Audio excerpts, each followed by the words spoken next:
Shalom, selamat pagi dan selamat beribadah di dalam nama Yesus. Sebelum kita memulakan acara kita pada pagi hari ini, mari kita berdoa bersama-sama dan saya akan pimpin di dalam suara yang kedengaran. Bapa di surga, kami bersyukur atas pemeliharaan dan penyertaan-Mu bagi kami. Kami bersyukur Tuhan karena sekali lagi kami dapat bersama-sama dalam ibadah pada hari ini. Bapa di surga, kami berdoa untuk anak-anak-Mu yang mengendalikan ibadah pada pagi ini, agar Tuhan yang memimpin dan mereka dipenuhi oleh kuasa Roh Kudus-Mu. Kami juga mau berdoa agar Tuhan menyertai dari mula sehingga selesai ibadah kami. Berkati dan urapi kami semua supaya kami kuat dan bersemangat untuk memuji, menyembah, dan seterusnya mendengar firman-Mu. Terima kasih Bapa. Kami berdoa dan mengucap syukur semuanya ini hanya di dalam nama Yesus, Tuhan dan Juru Selamat kami. Amin.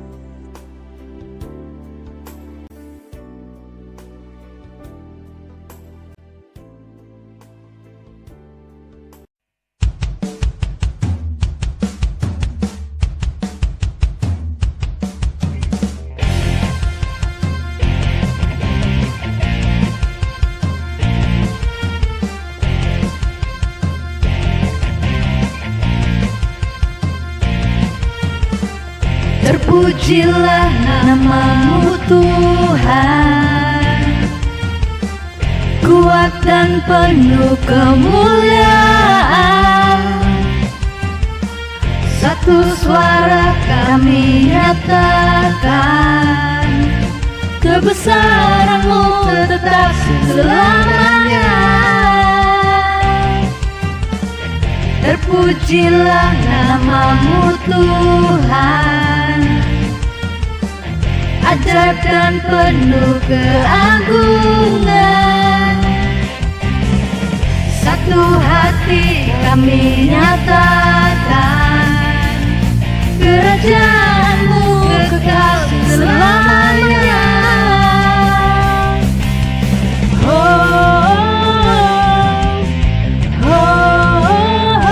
Engkaulah Raja atas dunia, yang menghancurkan kutuk dan membebaskan jiwa. Kami bersorak, bertepuk tangan.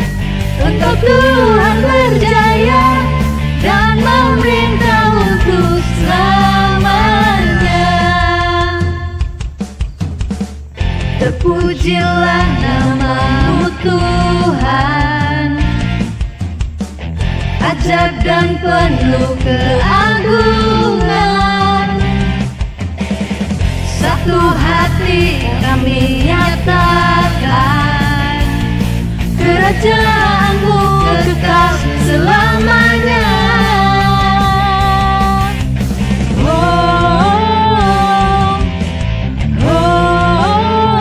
Engkaulah Raja atas dunia, yang menghancurkan kutuk dan membebaskan jiwa. Kami bersorak, bertepuk tangan. Engkau Tuhan berjaya dan memerintah untuk. Engkaulah Raja atas dunia, yang menghancurkan kutuk dan membebaskan jiwa. Raja atas dunia, yang menghancurkan kutuk dan membebaskan jiwa. Kami bersorak, bertepuk tangan. Engkau Tuhan berjaya dan memerintah untuk Engkaulah Raja atas dunia, yang menghancurkan kutuk dan membebaskan jiwa. Kami bersorak, bertepuk tangan. Engkau Tuhan berjaya dan memerintah untuk selamanya.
Jemaat Tuhan, kanalan sembahyang teko untuk pemberian kasih. Bilang dulu suami sembahyang kita. Tuhan, pinaringan taman hai surga, pindayahan ngaran Tuhan, sebab ia ada Tuhan di membangun betawan, amtana, amtana senai suam. Musik kau hadiah Tuhan, sebab hai suana kesempatan itu, kami ada kesiwatan untuk melayani Tuhan melalui penemuan betusing dan gereja Tuhan. Sebelum nakapanawati patakan hai Tuhan seluruh dan jemaat Tuhan bersama-sama Tuhan dan carati supaya ada kaban dan kinarahingan dan kemusarahan dahai dan lebih bisa waktu kinarahingan ketimparan Tuhan ginawa dahai di kalangan dan dahai dan membantu pekerjaan Tuhan.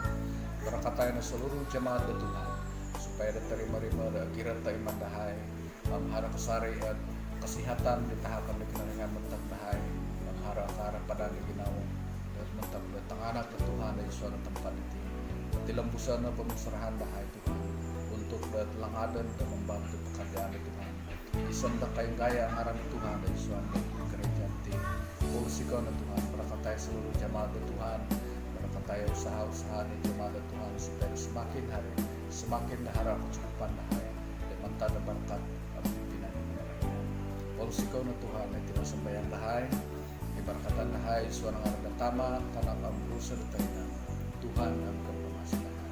Amin.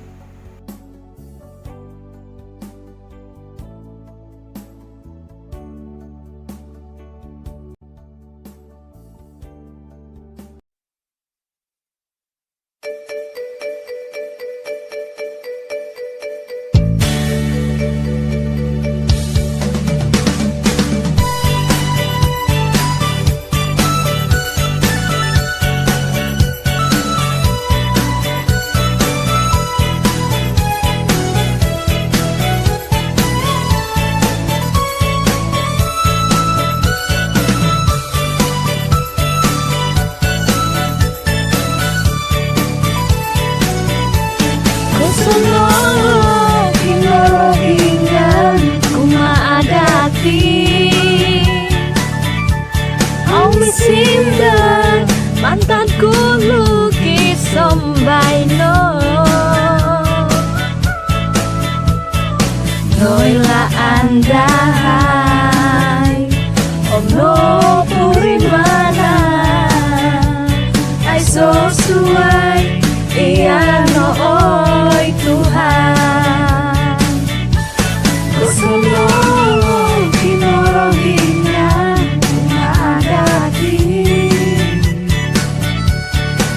Sindan mantanku lukis sombaino Noila andai Om no purimana Ai sesuai Iya no oi Tuhan Bisi wonggong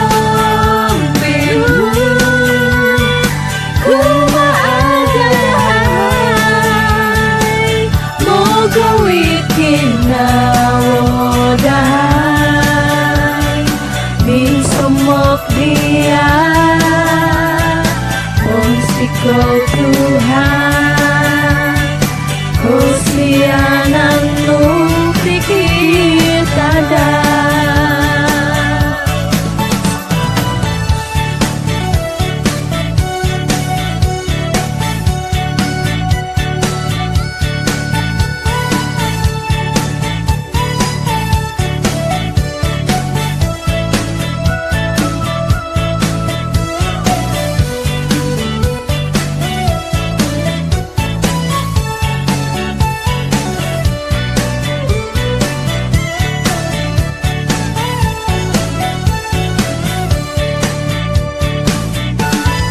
Kosono kinorohingan kumaadati Aumi simban mantanku lukis sombaino Noila andai Om no purimana Ai sesuai Iya no Kosono kinorohingan kumaadati Aumi simban mantanku lukis sombaino Noila andai Om no purimana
seperti rusa yang haus, rindu aliran sungaimu.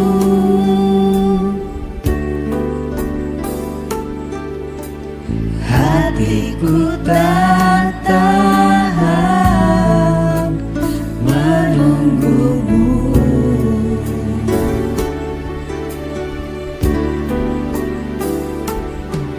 Bagai tanah gersang menanti datangnya hujan, begitupun jiwaku, Tuhan.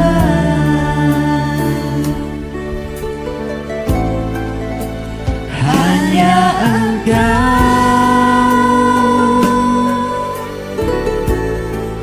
pribadi yang mengenal hatiku, tiada yang tersembunyi bagimu.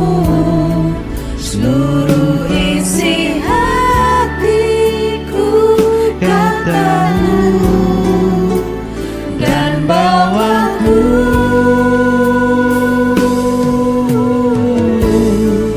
untuk lebih dekat lagi padamu, tinggal dalam indahnya tatapan kasih-Mu.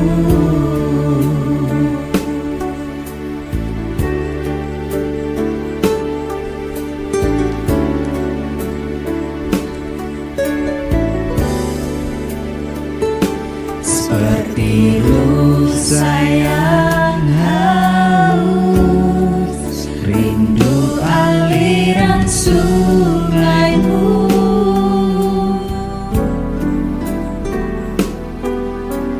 Hatiku tak tahan menunggumu.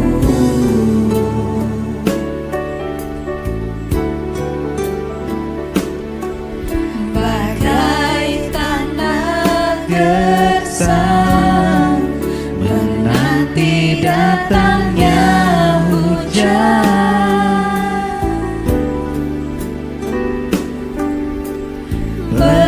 begitupun jiwaku,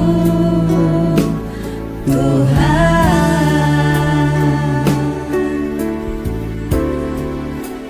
Hanya Engkau pribadi yang mengenal hatiku, tiada yang tersembunyi bagimu. Seluruh isi hatiku Kau tahu dan bawaku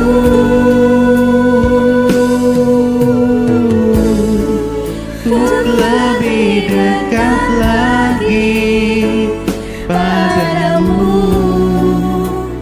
tinggal dalam indahnya datapan kasih-Mu.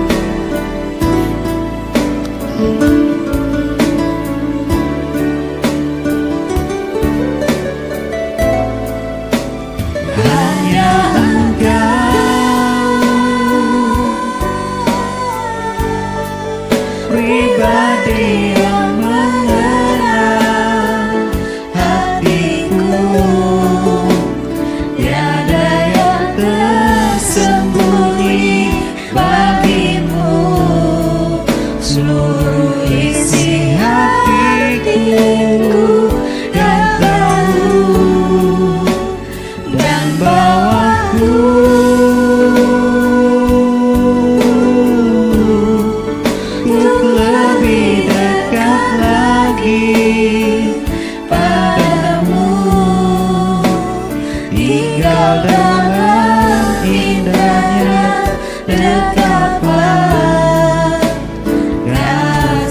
kekasihmu.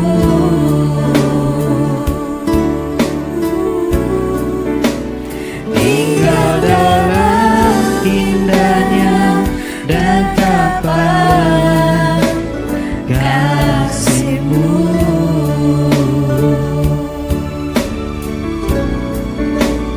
Tinggal dalam indahnya dan tapan kasihmu.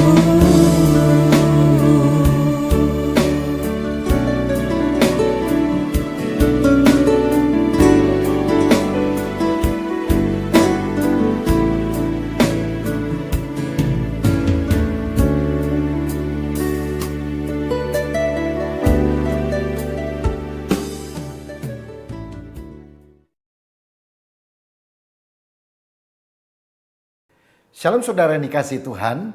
Nah, hari ini saya akan menyampaikan firman dengan judul apakah COVID-19 adalah tanda akhir zaman? Kita akan membaca Lukas 21 ayat 9 sampai 11 yang berbunyi demikian. Dan apabila kamu mendengar tentang peperangan dan pemberontakan, janganlah kamu terkejut, sebab semuanya itu harus terjadi dahulu. Tetapi itu tidak berarti kesudahannya akan datang segera. Ia berkata kepada mereka, bangsa akan bangkit melawan bangsa dan kerajaan melawan kerajaan. Dan akan terjadi gempa bumi yang dahsyat, dan di berbagai tempat akan ada penyakit sampar dan kelaparan. Dan akan terjadi juga hal-hal yang mengejutkan dan tanda-tanda yang dahsyat dari langit. Shalom saudaraku, sejak akhir Desember 2019 merebak virus corona dari kota Wuhan, China, yang kemudian lebih dikenal dengan nama COVID-19 atau COVID-19. Ketua WHO yaitu Badan Kesehatan Dunia di bawah Persatuan Bangsa-Bangsa yang bernama Tedros Adhanom Ghebreyesus yang berasal dari Ethiopia menyebutkan bahwa COVID-19 adalah singkatan dari Coronavirus Diseases 2019. Nah, COVID-19 ini menyerang sistem pernapasan dan juga paru-paru sehingga bisa mengakibatkan kematian. Pandemi yang merebak pada akhir Desember 2019 itu telah menjalar lebih ke 200 negara di dunia. Dan awal Juli 2020 misalnya, lebih dari 10 juta orang di dunia telah terpapar oleh COVID-19 dan lebih dari 500.000 orang telah mati. Dan COVID-19 ini telah menimbulkan bermacam-macam krisis. Yang pertama tentu saja krisis kesehatan. Tetapi yang berikutnya adalah krisis ekonomi. Tetapi kalau masalah ekonomi ini tidak bisa diatasi oleh negara-negara itu, ini bisa menimbulkan kegoncangan lain yang lebih serius, yaitu kegoncangan politik. Orang tidak lagi percaya kepada pemerintah untuk bisa menangani pandemi ini. Apalagi angka kemiskinan melonjak di berbagai negara di dunia. Kalau itu kemudian disusul oleh wabah kelaparan atau bencana kelaparan, wah ini akan menjadi chaos, keributan terjadi. Ada beberapa pertanyaan yang seringkali muncul dalam benak orang dan juga ditujukan kepada saya sebagai hamba Tuhan yang kita akan bahas pada hari ini. Pertanyaan pertama, apakah COVID-19 ini adalah tanda akhir zaman? Saudara-saudara, beberapa orang menghubungkan penyakit COVID-19 ini dengan catatan Alkitab dalam Lukas 21 ayat 11 tadi bahwa pada akhir zaman akan muncul bermacam-macam penyakit yang disebut adalah penyakit sampar. Dan ini juga akan menimbulkan ketakutan. Khususnya di dalam Lukas 21 ayat 26 firman Tuhan berkata demikian. Orang akan mati ketakutan karena kecemasan berhubung dengan segala apa yang menimpa bumi ini. Sebab kuasa-kuasa langit akan goncang. Nah, dikatakan banyak orang akan mati ketakutan, baik yang terjadi di atas muka bumi maupun dengan adanya benda-benda langit mungkin seperti meteor yang akan jatuh ke bumi. Sampai ada cerita gini, ada malaikat maut disuruh mengambil nyawa 1.000 orang di sebuah kota dengan COVID-19. Ternyata yang mati di kota itu adalah 10.000. Maka malaikat tanya sama yang disuruh ini, loh kenapa kamu kok malah bunuh 10.000 orang, kan tugasnya cuma 1.000. Oh begini malaikat, saya itu cuma bunuh 1.000 orang. Lalu yang 9.000 lain, 9.000 lainnya mati karena ketakutan sendiri, bukan saya yang mencabut nyawanya katanya. Ya ini tentu hanya sebuah cerita, tapi ini menunjukkan bahwa banyak orang hidup terlalu takut sehingga imun tubuh mulai turun dan berbagai penyakit bawaan yang ada kemudian menyerang sehingga dia meninggal dunia. Apalagi sudah berbulan-bulan setiap hari selalu dikumandangkan di media massa tentang COVID-19 ini, pagi, siang, sore, malam. Aduh, berita-berita begitu banyak. Dan ditambah lagi ada berita hoax melalui berbagai WhatsApp dan sebagainya. Sehingga kita kadang-kadang bingung ini benar atau tidak benar. Nah, saya percaya bahwa ketakutan bukan berasal dari Tuhan. Sebab 2 Timotius pasal yang pertama ayat 7 berkata bahwa Tuhan tidak memberikan roh ketakutan, tetapi roh yang membangkitkan kekuatan, kasih, dan ketertiban. Nah, saudara menjawab pertanyaan tadi, apakah COVID-19 ini adalah tanda akhir zaman? Saya perlu nyatakan demikian. Pandemi itu seringkali dikaitkan dengan akhir zaman. Memang kalau orang lagi seneng kadang-kadang lupa sama Tuhan. Kalau lagi susah, lagi sakit, waduh ini akhir zaman, Tuhan segera datang. Sebetulnya kita perlu tahu bahwa pandemi COVID-19 bukan hal yang pertama terjadi. Maksudnya COVID-19-nya baru pertama. Tetapi pandemi-pandemi yang lain dengan bermacam-macam penyakit yang berbeda sudah terjadi di sepanjang sejarah umat manusia. Bahkan sebelum Yesus datang ke dunia 2000 tahun yang lampau. Nah, saya sebutkan beberapa saja. Misalnya pada abad ketiga, khususnya tahun 249 sampai 262 Masehi, di Roma terjadi penyakit menular yang berbahaya yang menewaskan ribuan orang setiap hari. Dan penyakit ini disebut sebagai wabah Siprian, diambil dari nama seorang uskup Kartago yang bernama Siprian atau Siprianus, yang memberitakan hal tersebut di dalam catatan sejarah, dan dia berkata bahwa ini adalah tanda akhir zaman. Tuhan Yesus akan segera datang kembali karena dia mengaitkan dengan Alkitab. Tapi sekarang sudah ribuan tahun berlangsung. Tuhan Yesus belum datang. Akhir zaman belum kita alami seperti kiamat dan sebagainya. Rasanya ini kan masih jauh. Lalu kemudian abad 6.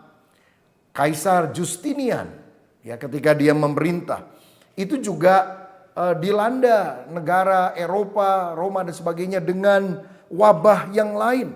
Dan yang meninggal sangat fantastis. Diduga 25 sampai 100 juta orang mati dalam wabah penyakit yang disebut sebagai wabah Justinian. Abad yang ke-14, khususnya tahun 1346 sampai 1353, sejenis penyakit pes muncul di Inggris, di Eropa, di berbagai tempat yang lain dengan nama Black Death, maut hitam. Dan diperkirakan 75 juta sampai 200 juta orang mati. Ini adalah pandemi yang terbesar yang pernah terjadi dalam sejarah umat manusia.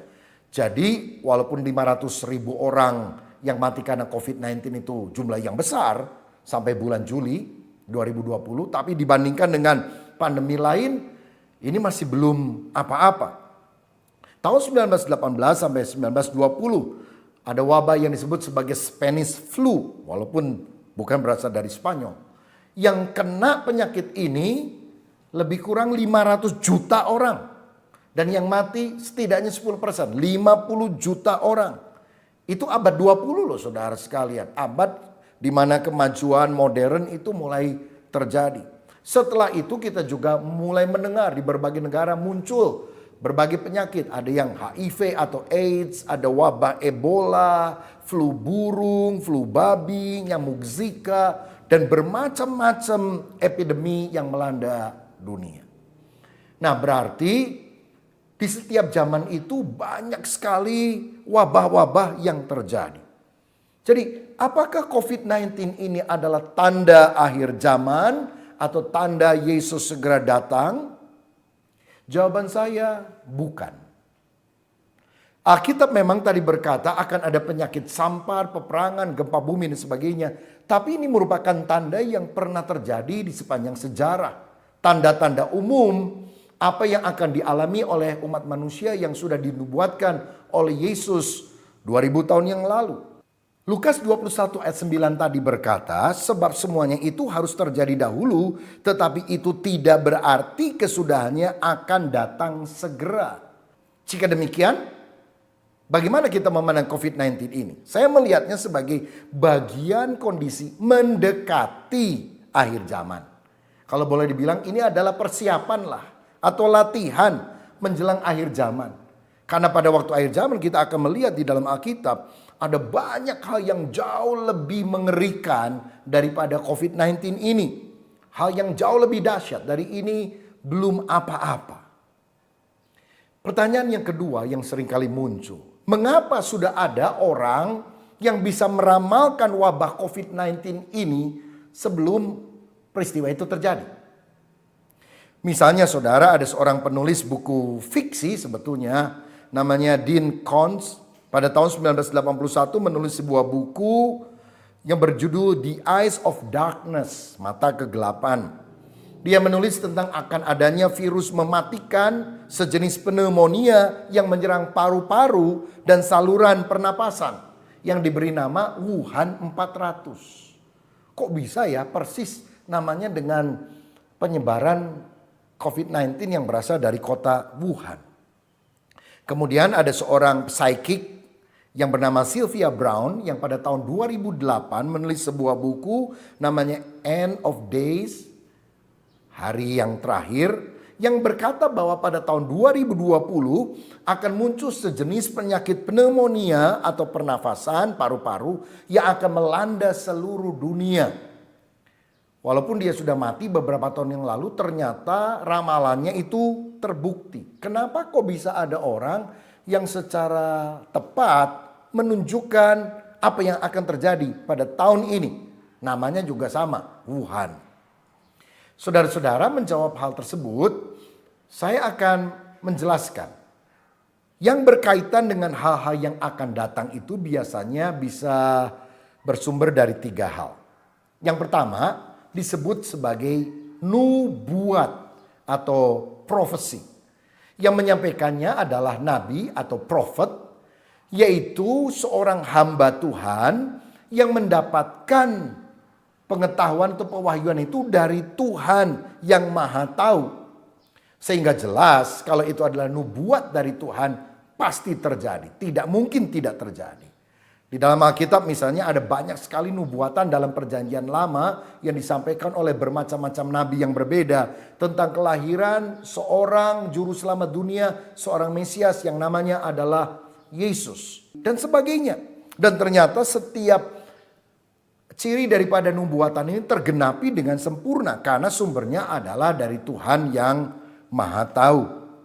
Tetapi yang kedua, bila orang berbicara tentang hal-hal yang akan datang, maka bisa saja itu bukan merupakan nubuatan dari Tuhan tapi ramalan. Nah, orang yang mengemukakan disebut sebagai peramal dan dia bisa mendapatkan hal ini dari ilham kuasa kegelapan dari si setan. Saudara perlu ketahui bahwa setan tidak maha tahu. Tapi setan banyak tahu karena dia hidup lebih lama daripada kita. Sehingga apa yang dia sampaikan kepada budak-budaknya, para peramal, dukun dan sebagainya, bisa ada yang benar karena pengamatan yang sangat lama dalam sejarah hidup manusia, tapi juga bisa ada yang salah karena setan adalah bapak pembohong dan dia sekali lagi tidak maha tahu. Jadi kalau ramalan itu bisa terjadi ataupun bisa tidak terjadi. Salah satu peramal yang sangat terkenal di Amerika Serikat pada zamannya bernama Jane Dixon. Dia sangat populer karena dia sebelumnya beberapa tahun sebelum peristiwa itu terjadi telah meramalkan bahwa John F. Kennedy, Presiden Amerika Serikat, akan mati. Dibunuh oleh orang. Dan ternyata ramalannya terbukti. Dan bukan hanya meramalkan soal ini. Ada beberapa presiden baik sebelum Kennedy maupun setelahnya. Misalnya Roosevelt dan kemudian Nixon yang pernah ketemu dengan Jane Dixon yang biasanya membawa bola kristal dan bertanya apa yang akan terjadi pada masa yang akan datang. Bertanya soal perang, bertanya soal apa yang harus dilakukan. Dan Jane Dixon memberikan arahan-arahan. Sehingga berbagai keputusan yang diambil oleh presiden tertentu itu berdasarkan arahan daripada si peramal ini. Tetapi namanya peramal, walaupun ada beberapa yang kelihatannya benar, tetapi beberapa juga meleset. Jane Dixon pernah meramalkan tahun 2000 katanya akan datang Mesias yang akan membawa damai di seluruh dunia. Sekarang sudah 2020 dan dunia belum berdamai, masih banyak peperangan dan kekacauan. Nah, tetapi yang ketiga, hal-hal yang berkaitan dengan masa depan bisa terjadi karena prediksi atau perkiraan. Nah, ini terjadi karena pengamatan melalui sains, melalui ilmu pengetahuan. Jadi mulai memprediksi apa yang akan terjadi 10 tahun yang akan datang, 20 tahun yang akan datang, misalnya berdasarkan pengamatan dalam sejarah dan ilmu pengetahuan. Kelompok ini kadang disebut sebagai futurolog, ya, bisa melihat ke masa depan, melihat bukan sebagai seorang peramal tapi saintis. Salah satunya adalah John Naisbitt yang menulis tentang Megatrend 2000, ya. Apa yang akan terjadi di dalam perkembangan ekonomi, politik negara tahun 2000 sekian. Dia juga menulis banyak buku-buku yang lain yang bicara tentang megatrend yang akan terjadi di masa yang akan datang. Dan menurut saya salah satu orang yang bisa memprediksi apa yang akan terjadi di depan bukan seorang nabi, bukan peramal, tapi seorang saintis, namanya adalah Bill Gates. Nah, karena menyebutkan nama Bill Gates, maka seringkali muncul dalam benak kita pertanyaan, benarkah teori konspirasi yang menyangkut Bill Gates ini? Ada teori konspirasi yang berkembang hari-hari ini bahwa Bill Gates adalah pencipta daripada virus corona tersebut. Dan dia kemudian akan membuat vaksinnya yang akan dijual dengan harga yang mahal tentunya dan akan menguntungkan usahanya. Dan di dalam vaksin itu dimasuki microchip implant yang akan mengontrol manusia karena seluruh data-data bisa dibaca melalui superkomputer yang canggih. Nah, kenapa teori konspirasi ini bisa muncul? Karena tahun 2015 dalam forum yang namanya TED Talks, Bill Gates berbicara tentang bahaya pandemi yang harus diantisipasi oleh dunia. Dia menyebutkan pada waktu itu tentang pandemi Ebola yang terjadi di berbagai negara. Tahun 2016 ketika Hillary Clinton dan juga Donald Trump belum jadi presiden waktu itu, masih memperebutkan kursi kepresidenan, keduanya pernah ketemu dengan Bill Gates, orang terkaya di dunia ini. Dan Bill Gates menjelaskan tentang betapa negara-negara selama ini hanya menghabiskan banyak uang untuk menghindari perang nuklir. Padahal menurut dia ada satu yang sangat bahaya dari pemantauan ilmiahnya sekian puluh tahun, yaitu munculnya pandemi. Karena pandemi itu sudah pernah terjadi sepanjang sejarah dan kemungkinan besar akan terjadi lagi di tahun-tahun yang akan datang. Dan kemudian Bill Gates dari sejak waktu yang lama sudah mulai menggelontorkan dana yang sangat besar untuk membuat vaksin pencegahan kepada virus ini. Bahkan untuk COVID-19 dengarnya dia sudah mengeluarkan biaya miliaran US dollar. Kalau uang rupiah mungkin bukan hanya triliun tapi sudah biliun ya. Untuk mencegah pandemi ini merebak ke seluruh dunia atau mengobati orang yang terkena. Dan kita tahu bahwa Bill and Melinda Gates Foundation merupakan sebuah yayasan sosial yang banyak membantu dunia. Pengentasan kemiskinan, kemudian pendidikan, dan juga di bidang kesehatan. Nah, tetapi tahun 2020 ini seperti saya katakan tadi muncul teori konspirasi bahwa sebetulnya Bill Gates lah pencipta daripada virus tersebut. Dan dia mau bikin antinya yaitu vaksin yang disusupi microchip implant yang bisa mengambil data dan mengontrol orang-orang yang ada di dunia. Dan dari kalangan Kristen kemudian menghubung-hubungkan dengan tanda 666 dari si antikristus yang dicatat di dalam Wahyu pasal 13 ayat 16 dan 17 yang berkata demikian. Dan ia menyebabkan sehingga kepada semua orang kecil atau besar, kaya atau miskin, merdeka atau hamba, diberi tanda pada tangan kanannya atau pada dahinya. Dan 17, Dan tidak seorang pun yang dapat membeli atau menjual selain daripada mereka yang memakai tanda itu, yaitu nama binatang itu atau bilangan namanya. Nah, jadi banyak orang menganggap ini adalah tafsiran harafiah bahwa orang akan disusupi dengan microchip implant di tangan atau di dahinya. Walaupun tentu tidak semua setuju dengan pandangan ini karena ada model penafsiran simbolis tentunya. Tetapi namanya konspirasi. Teori ini kemudian mulai berkembang menjadi bola liar. Dan saya membaca dalam salah satu survei di Amerika Serikat namanya YouGov, bahwa ada beberapa kantor berita yang menyiarkan berita-berita di TV, sosial media, misalnya Fox News, itu percaya pada teori konspirasi ini. Bahkan ketika dilakukan survei, didapatkan data 44% pendukung Presiden Donald Trump percaya pada teori konspirasi ini. Itu sebabnya mengapa di berbagai tempat mereka tidak terlalu menghiraukan soal social distancing dan sebagainya. Karena mereka pikir ini adalah konspirasi, pemikiran dari komplotan jahat yang merencanakan secara rapi dan rahasia untuk menghancurkan perekonomian dunia dan memunculkan satu pemerintahan dunia baru, New World Order. Nah, saudara-saudara, Bill Gates memang sudah ditanya pendapatnya soal hal ini dan dia menjawab, teori itu sangat bodoh dan aneh. Dan dia berkata dia juga tidak membuat microchip yang akan diimplantkan ke dalam tubuh manusia. Dia sampaikan itu pada pertengahan bulan Juni 2020, beberapa waktu yang lalu. Nah, saya mau katakan begini. Jika benar Bill Gates yang merekayasa munculnya virus ini dan membuat vaksin yang kemudian disusupi oleh microchip yang sangat kecil, yang seperti pasir, disebut sebagai kuantum, bahkan lebih kecil daripada itu. Betapa jahatnya dia. Karena dia bagaikan Tuhan yang ingin menguasai manusia seluruh dunia. Tapi dalam masa post-truth semacam ini, kita sulit percaya mana media yang benar, mana media yang tidak benar.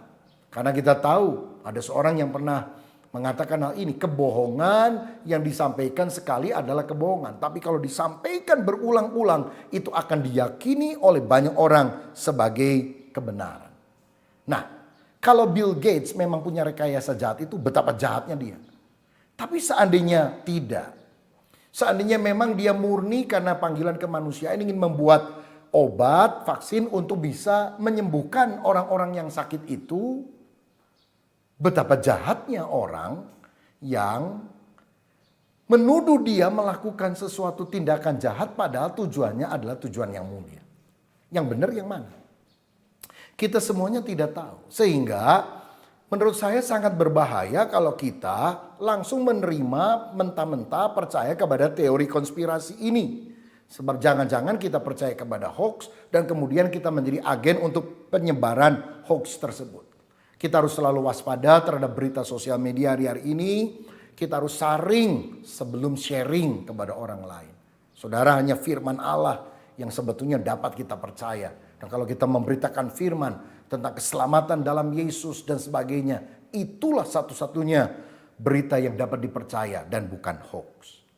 Pertanyaan keempat, benarkah COVID-19 itu sebetulnya tidak nyata atau tidak ada? Dan ini hanyalah bagian daripada konspirasi kelompok tertentu. Saudara, konspirasi yang dimaksudkan adalah komplotan atau persekongkolan yang merencanakan kejahatan secara rapi dan rahasia. Ada bahkan video yang beredar bahwa swab test misalnya itu sengaja dibuat tidak akurat. Karena orang yang dites akan dikatakan positif terus. Dan vaksin akan diproduksi terus-terusan.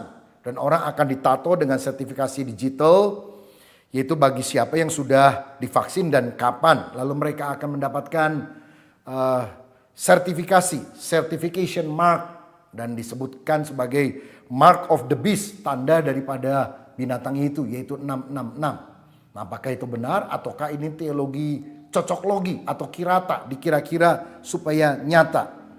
Pertanyaannya, COVID itu benar-benar nyata atau tidak? Atau hanya konspirasi untuk menakut-nakuti? Saya jawab, saya yakin bahwa COVID itu benar-benar ada. Ya. Kenapa? Karena sebelum COVID-19 sudah ada jenis virus corona lain yang telah menyebabkan kematian di berbagai negara di dunia. Itu disebut sebagai SARS. Kemudian muncul lagi yang namanya MERS. Dan sekarang ini merupakan variannya karena itu disebut sebagai COVID-19. Virus corona yang telah muncul tetapi ada mutasi dan ini adalah sesuatu yang baru muncul 2019. Nah, ada pendeta-pendeta bahkan yang tidak percaya akan hal ini. Misalnya Franklin Ndifort, seorang pendeta Kamerun di Afrika, percaya bahwa dia bisa menyembuhkan COVID-19 ini dengan penumpangan tangan. Jadi dia undang orang-orang yang ke gereja, dia tumpang tangan. Ternyata pendetanya mati. Dan orang yang ditumpang tangan jadi bingung semuanya. Waduh, saya pernah dapat sentuhan secara fisik, lalu kemudian banyak yang tertular begitu. Dan pada waktu pendeta ini mati, jemaatnya tidak percaya. Mereka mendoakan berhari-hari supaya jenazahnya ini bisa dibangkitkan, tidak diizinkan dikubur. Dan menjaga supaya tim medis dari pemerintah yang akan menguburkan tidak bisa mengambil mayat tersebut. Dan ini akhirnya menjadi cemoohan, saudara. Di Amerika Serikat, negara maju, juga ada pendeta-pendeta semacam itu. Yang tidak percaya bahwa COVID ini benar-benar ada.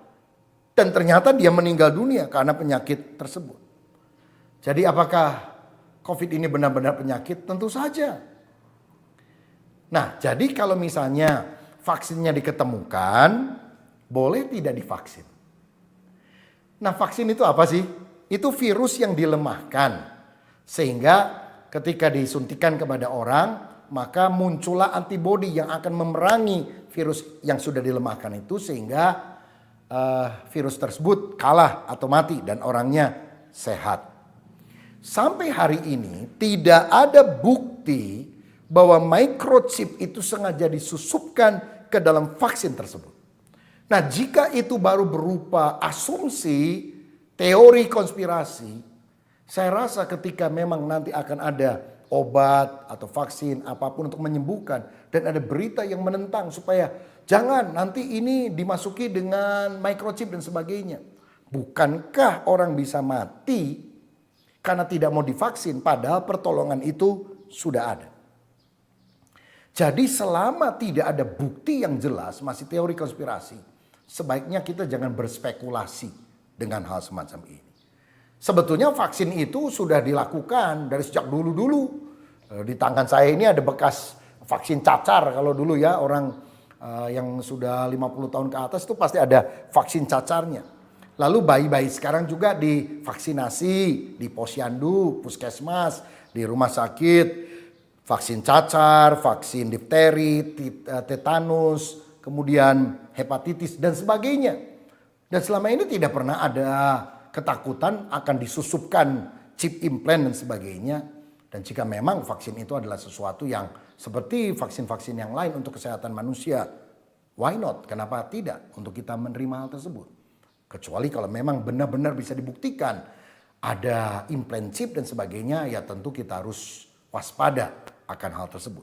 Dan pertanyaan kelima atau terakhir adalah COVID-19 itu berasal dari mana? Dari setan, dari Tuhan, atau dari manusia? Untuk menjawab ini tidak mudah. Mengapa?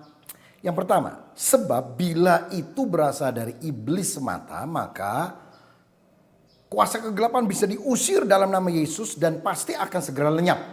Karena Yesus sudah mengalahkan kuasa kegelapan. Lagi pula ada pandemi atau sakit penyakit yang dulu dianggap dari setan, tapi dengan kemajuan pengobatan, maka walaupun virusnya masih ada, tetapi tidak dianggap menakutkan lagi, malah bisa disembuhkan. Misalnya influenza dulu mematikan orang, tapi sekarang kan sudah bisa disembuhkan. Ya flu dianggap penyakit biasa saja. Walaupun sekarang jenis flu-nya menjadi lebih berat. Salah satunya misalnya COVID-19 yang menyerang paru-paru. Tetapi kalau dikatakan bahwa itu semuanya dari setan, mestinya dengan pengusiran kuasa gelap semuanya akan lenyap. Tapi sampai hari ini kan belum lenyap. Yang kedua, bisa ada pandangan bahwa COVID-19 adalah hukuman dari Tuhan. Apakah benar? Pada zaman dulu ada penyakit yang dianggap hukuman Tuhan. Penyakit apa misalnya? Kusta. Karena kusta belum ada obatnya. Jadi orang yang kena sakit kusta dianggap kena kutuk. Kalau ketemu orang dari jarak puluhan meter harus teriak najis, najis, najis. Ya. Tapi kemudian penyakit kusta sekarang sudah ada obatnya. Sehingga tidak perlu lagi dianggap kusta itu sebagai kutuk dari Tuhan. Pertanyaannya, apakah Tuhan bisa menghukum dengan penyakit? Kan Tuhan itu baik, masa Tuhan mendatangkan penyakit? Kalau kita baca dalam kesaksian Alkitab, Tuhan ternyata pernah menghukum orang-orang Mesir yang dipimpin oleh Firaun dengan 10 tulah. Dari air menjadi darah sampai anak sulung orang Mesir mati. Atau dalam kisah ketika orang-orang Filistin merebut tabut perjanjian dari orang Israel yang waktu itu dipimpin oleh Hofni dan Pinehas. Maka ketika dibawa ke daerah Filistin ternyata banyak penyakit musibah tulah yang melanda orang-orang Filistin sampai akhirnya dikembalikan lagi ke Israel. Malah ketika kembali kehadiran tabut perjanjian mendatangkan berkat bagi orang-orang Israel. Nah jika ini berasal dari Tuhan, maka kalau kita bertobat dari segala dosa, masalahnya akan selesai. Tapi saya rasa kita semua sudah doa minta pertolongan Tuhan. Virusnya masih ada. Jika demikian, apakah ini berasal dari manusia? Saya mau katakan bahwa masalah bisa terjadi karena manusia. Bukan karena setan atau karena Tuhan.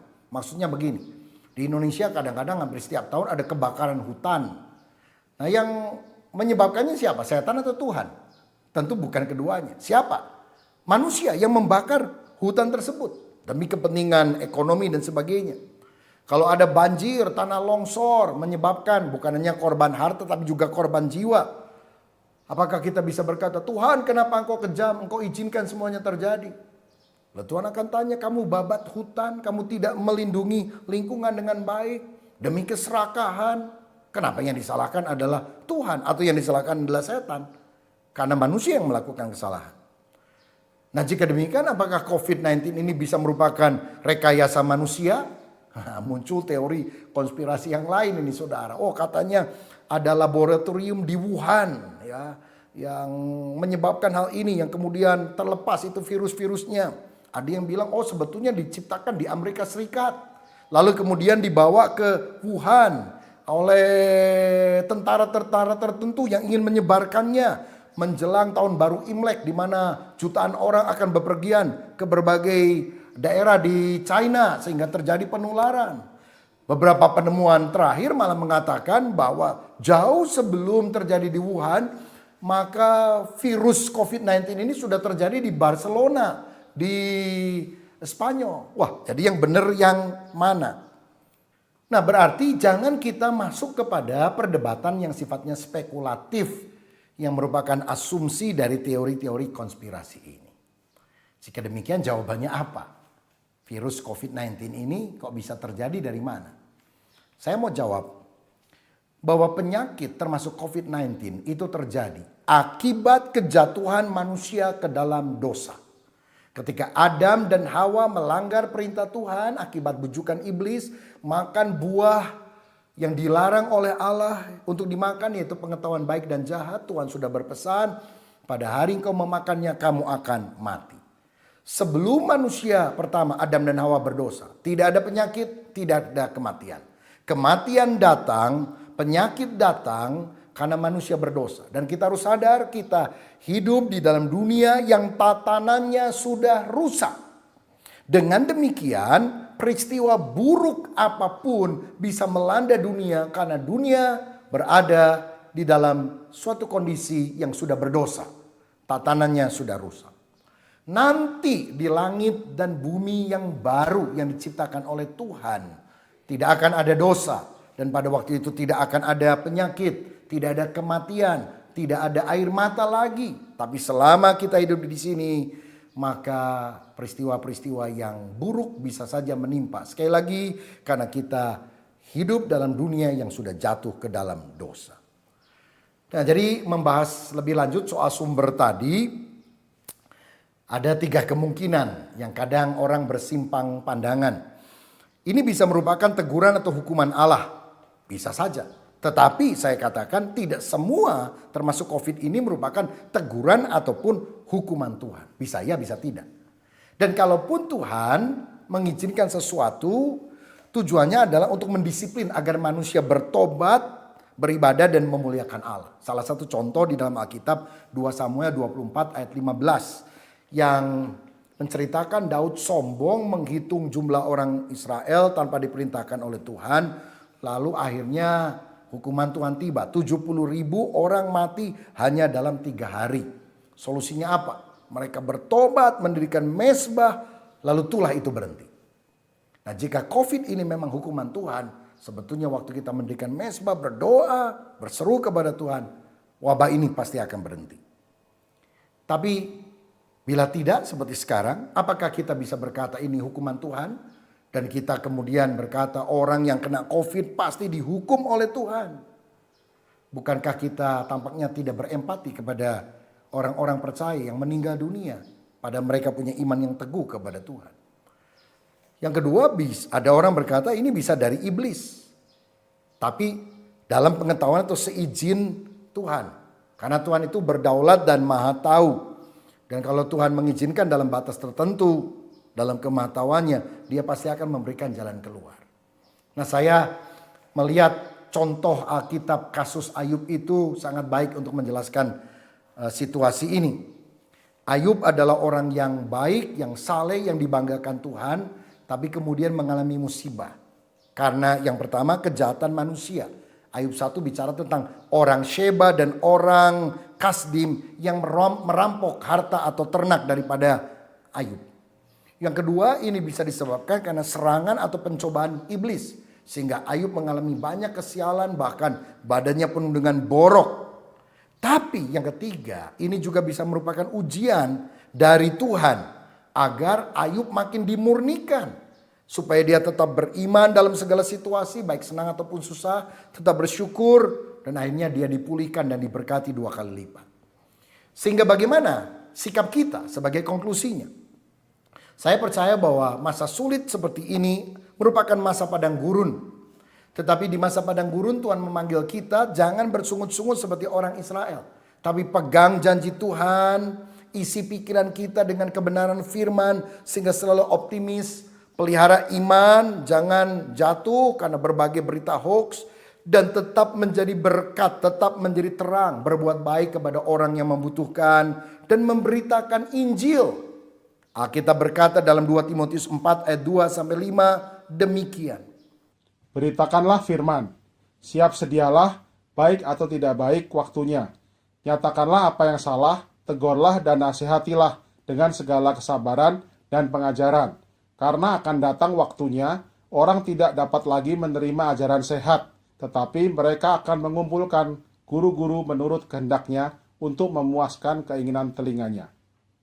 Mereka memalingkan telinganya dari kebenaran dan membukanya bagi dongeng. Tetapi kuasailah dirimu dalam segala hal. Sabarlah menderita. Lakukanlah pekerjaan pemberita Injil dan tunaikanlah tugas pelayananmu. Tuhan memanggil kita untuk memberitakan firman. Siap sedia, baik atau tidak baik waktunya. Tutup telinga kita untuk dongeng, cerita-cerita, konspirasi dan sebagainya yang tidak akan membangun iman kita. Karena banyak orang lebih percaya pada dongeng di akhir zaman ini. Tapi kuasailah dirimu, terus memberitakan Injil. Soal prediksi, spekulasi, nggak usahlah kita terlibat di dalamnya. Tetap memberitakan firman. Orang hari-hari ini sedang haus untuk mencari Tuhan. Dan bukankah kita harus memberitakan Injil supaya orang-orang diselamatkan. Saudara sekalian, minggu depan saya akan lanjutkan khotbah ini. Tapi saya berharap saudara pegang firman Tuhan. Karena hanya firman Tuhan yang bisa memberikan kekuatan iman bagi kita. Tuhan memberkati. Mari kita akan menyanyikan sebuah lagu dan kita akan berdoa. Zaman sekarang berjagalah. Lihat dunia bergelora. Kedengaran sini sana banyak kabar menggemparkan berlindunglah dalam sabda Allah. Amin. Zaman sekarang berjagalah, lihat dunia bergelora, kedengaran sini sana banyak kabar menggemparkan. Berlindunglah dalam sabda Allah.